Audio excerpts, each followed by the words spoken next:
नमस्कार दोस्तों, आज मैं आपको सांपदा माता की कहानी सुनाने जा रही हूँ, जो होली के दूसरे दिन यानी चैत्र मास के कृष्ण पक्ष की प्रतिपदा को सांपदा माता का डोरा लेते समय व बैसाख मास की अक्षय तृतीया को डोरा खोलते समय सुनी जाती है। तो आइए सुनते हैं सांपदा माता की कहानी। एक नल नाम का राजा और रानी दमयंती थी। एक दिन उनके महल के नीचे एक बुढ़िया माई आई, जो सांपदा माता का डोरा बांट रही थी और सांपदा माता की कहानी भी कह रही थी, इसलिए बहुत भीड़ हो रही थी। रानी भीड़ देखकर दासी से बोली कि देख कर आओ, नीचे काहे की भीड़ हो रही है।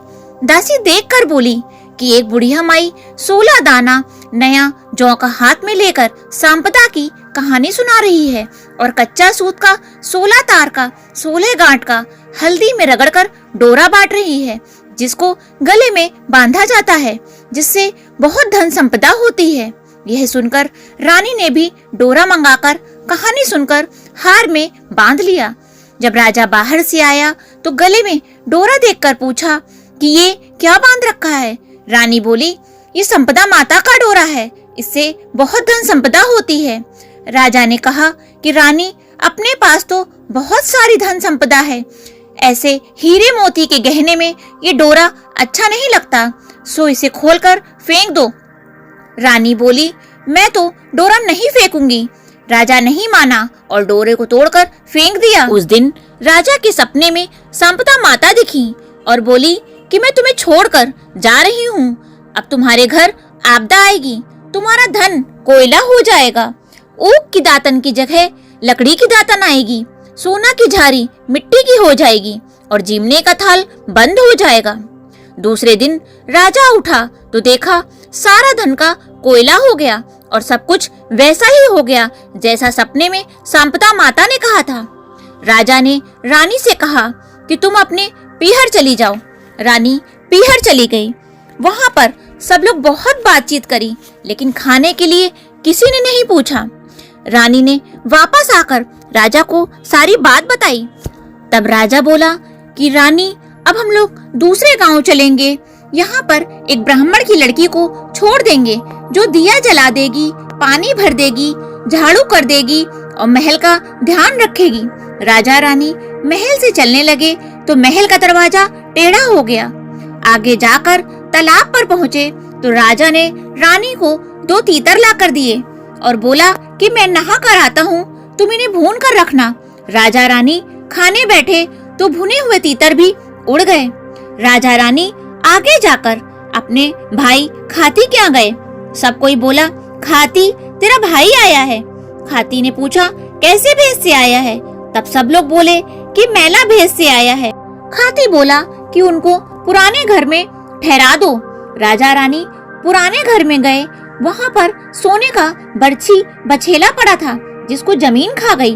राजा ने रानी से कहा कि यहाँ से चलो, नहीं तो अपने सिर चोरी का इल्जाम लग जाएगा। फिर आगे जाकर राजा रानी अपने राजा मित्र के यहाँ गए।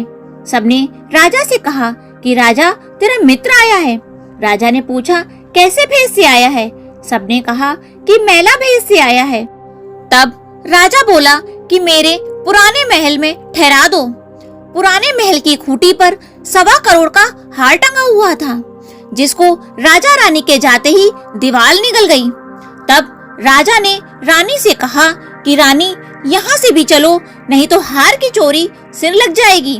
सबने राजा से कहा कि तुम्हारे मित्र ने हार चुरा लिया है, पर राजा ने कहा चोर तो नहीं था, पर गरीबी के कारण ले लिया होगा। राजा रानी वहाँ से अपनी बहन के यहाँ गए। सबने बहन से कहा कि तेरा भाई आया है। तो बहन ने पूछा, कैसे भेष से आया है? सबने कहा कि मैला भेष से आया है। तब बहन बोली कि सरोवर की पाल पर ठहरा दो। राजा रानी सरोवर की पाल पर उतर गए। बहन भाई के लिए धन से भरा हुआ घड़ा लाई। भाई ने जैसे ही घड़े को देखा, सारा धन कोयला हो गया। भाई ने कहा कि ये घड़ा यहीं पर गाड़ दो। वहाँ से राजा रानी माली के बगीचे में गए तो बगीचे में पैर रखते ही बगीचा हरा भरा हो गया। माली ने पूछा कि तुम दोनों कौन हो, जिनके पैर रखते ही मेरा 12 साल का सूखा हुआ बगीचा हरा भरा हो गया। राजा बोला कि हम लोग भिखारी हैं, तुम काम पर रख लो। माली ने उन्हें काम पर रख लिया। रानी बोली कि मैं 4 काम नहीं करूंगी, दिया नहीं जलाऊंगी, बिस्तर नहीं बिछाऊंगी और झूठे बर्तन नहीं मांजूंगी और झाड़ू नहीं लगाऊंगी। माली बोला कि मैं तुमसे कुछ भी नहीं करवाऊंगा, तुम खाली फूल की माला गूंथ दिया करना और बाजार में जाकर माला और सब्जी बेच आया करना और राजा कुएं में से भारा निकाल दिया करेगा।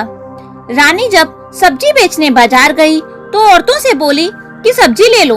तब औरतें बोली कि हम लोग अभी कहानी सुन रही हैं, तू थोड़ी देर ठहर जा। रानी ने पूछा कि आप लोग कौन सी कहानी सुन रही हो? तो औरतें बोली कि सांपदा माता की। तब रानी बोली कि मैं भी सांपदा माता की कहानी सुनती, पर राजा ने सांपदा माता का डोरा तोड़कर फेंक दिया, जिससे 12 बरस हो गए।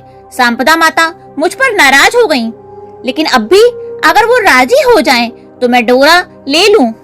उसी दिन राजा के सपने में सांपदा माता आई और बोली कि मैं तेरे घर आऊंगी। राजा ने पूछा कि मुझे कैसे पता चलेगा? तब सांपदा माता बोली कि सवेरे जब तुम कुएं से भारा निकालने जाओगे तो सबसे पहले जौ की छड़ी, दूसरी बार में हल्दी की गांठ और तीसरी बार में कच्ची कुकड़ी निकलेगी। तब तुम समझ जाना कि सांपदा माता आ गईं और रानी के साथ डोरा लेकर घर चले जाना। दूसरे दिन सब कुछ वैसा ही हुआ। रानी ने डोरा ले लिया। सांपदा माता ने उन्हें बहुत सारा धन दिया। राजा माली से बोला कि मेरे 12 साल पूरे हो गए हैं, अब हम दोनों घर जाएंगे। राजा माली को बहुत सारा धन देकर अपनी बहन के यहाँ गया। वहाँ पर सब लोग बोले कि बहन तेरा भाई आया है। तो बहन ने पूछा कैसे भेष से आया है? तब सब लोग बोले बहुत धन दौलत लेकर आया है। तो बहन बोली कि मेरे नए महल में उतार दो। पर राजा बोला कि मैं तो सरोवर की पाल पर ही उतरूंगा। वहाँ जाकर गड़ा हुआ घड़ा निकाला तो देखा तो हीरा मोती जगमगा रहे हैं। बहन को धन का घड़ा और बहुत सारा धन देकर वहाँ से चला गया। आगे जाकर राजा अपने मित्र के पास गया तो लोग बोले कि राजा तेरा मित्र आया है। तो राजा ने पूछा कैसे भेष से आया है? तो सब लोग बोले बहुत धन दौलत लेकर गाजा बाजा से आया है। तो राजा बोला कि मेरे नए महल में उतार दो। पर राजा रानी नहीं माने और बोले कि हम तो पुराने महल में ही उतरेंगे। वहाँ जाकर देखा तो जो हार दीवार निकल गई थी वह खूंटी पर वापस टंगा हुआ था। राजा अपने मित्र से बोला कि मेरे दिन खराब थे तो इस हार को दीवार निकल गई थी और अब दिन फिर गए हैं तो वापस दे दिया। तुम अपना हार रख लो तो मेरा कलंक उतर जाएगा। वहाँ से राजा रानी अपने भाई खाती के यहाँ गए। तब सब लोग बोले कि खाती तेरा भाई आया है। तो खाती ने पूछा कि कैसे भेष से आया है? तो सब लोग बोले बहुत धन दौलत लेकर गाजे बाजे से आया है। तो खाती ने कहा कि मेरे नए महल में ठहरा दो। पर राजा नहीं माना और बोला कि मैं तो पुराने महल में ही जाऊंगा। वहाँ गया तो देखा जो बरछी बछेला जमीन खा गई थी वो वापस पड़े थे। राजा अपने भाई को बरछी बछेला वापस देकर बोला कि मेरे अच्छे दिन आने से तुम्हारी सारी चीजें वापस मिल गईं। वहाँ से राजा रानी तालाब पर आए तो देखा कि दोनों तीतर भुंजे हुए पड़े थे। वहाँ से जब महल आए तो देखा कि महल का दरवाजा भी सीधा हो गया और सोना की झारी, ऊंगा की दातन और भोजन का थाल वापस आ गए। ब्राह्मण की बेटी जिसको छोड़ा था उसको अपनी धर्म की बेटी बना लिया और उसका विवाह करके बहुत सारी धन दौलत दी। उसके बाद रानी ने बहुत धूमधाम से सांपदा माता का उजमन किया। 16 ब्राह्मणियां जिमाई, सीरा पूरी की रसोई बनाई और हाथ जोड़कर सांपदा माता से बोली कि हे सांपदा माता, जिस तरह तुमने मुझे ऊंचा बड़ा बनाया है वैसे ही मैं तने ऊंची बड़ी करती हूँ। हे सांपदा माता, जैसे राजा रानी को भीख दिया वैसे किसी को मत देना, जैसे धन दौलत दी वैसे सबको देना। इस कहानी को कहने वाले, सुनने वाले और सारे परिवार ने देना। बोलो सांपदा माता की जय। इसके बाद बिंदायक जी की कहानी। एक छोटा सा छोरा अपने घर से लड़कर निकल गया और बोला कि आज तो विधायक जी से मिलकर ही घर वापस जाऊंगा। छोरा चलते चलते घने जंगल में चला गया। विधायक जी ने सोचा कि ये मेरा नाम लेकर घर से निकला है, अगर इसे वापस नहीं भेजूंगा तो जंगली जानवर खा जाएंगे। विधायक महाराज एक ब्राह्मण का रूप धरकर आए और बोले कि मैं ही विधायक जी हूँ, तुझे क्या चाहिए वो मांग ले, पर एक बार में ही मांगना। छोरा बोला, काई मांगू बापूजी, ढोलो हिंगराज को, पूछो गजराज को, दाल भात घीवा का फलका, ऊपर ठबड़ो खांड को, परोसन वाली ऐसी मांगू जैसे कि फूल गुलाब को।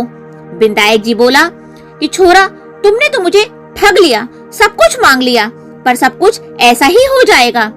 छोरा घर में आया तो देखा एक छोटी सी बिनड़ी पट्टे पर बैठी है और घर में बहुत धन संपदा हो रही है।